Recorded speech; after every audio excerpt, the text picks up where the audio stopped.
Hi friends అందరికీ. ఈరోజు మన స్పెషల్ ములక్కాయ నెత్తళ్ళ కర్రీ. టేస్టీగా ఎలా చేసుకోవాలో చూద్దాం రండి.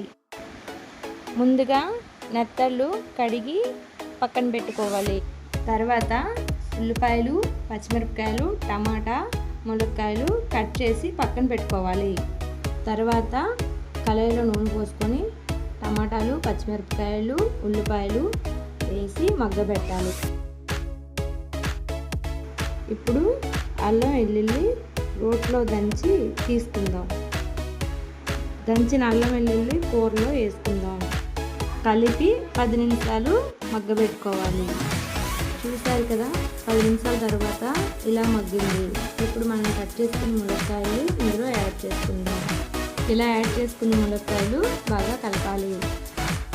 తర్వాత ఇంకొక కడాయి తీసుకొని ఆయిల్ పోసుకొని నెత్తళ్ళు వేయించుకుందాం. నెత్తళ్ళు అనేవి ఎక్కువగా వేయించకూడదండి, లైట్గా దూరగా వేయాలి. ఇలా వేగే నెత్తల్లో మనం కారం యాడ్ చేసుకుందాం. కొంచెం కలిపి పక్కన పెట్టేసి ఇప్పుడు ఇందాక మనం మగ్గబెట్టుకున్న కర్రీలో కారం సరిపడగా సాల్ట్ యాడ్ చేసుకొని కొంచెం గరం మసాలా కూడా వేసుకుంటే కూర టేస్ట్గా ఉంటుందండి. ఇప్పుడు కూరని మనం అడుగు పట్టకుండా బాగా కలుపుకోవాలండి. ఇప్పుడు కర్రీలో మనం తగినంత వాటర్ యాడ్ చేసుకుందామండి. ములక్కాయ ఉడికేదాకా ఒక 5 నిమిషాలు హై ఫ్లేమ్లో పెట్టి ఉడికించుకుందాం.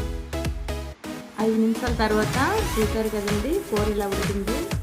ఇప్పుడు మనం ఫ్రై చేసుకున్న నెత్తళ్ళు ఇందులో యాడ్ చేసుకుందాం. ఇంతేనండి, ఎంతో రుచిగా ఉండే ఎండు నెత్తళ్ళు ములక్కాయ కర్రీ రెడీ అయిపోయింది. చూసారు కదా, మీరు ఒకసారి ట్రై చేయండి. ఎలా వచ్చిందో కామెంట్ చేయండి. వీడియో నచ్చితే లైక్ చేయండి.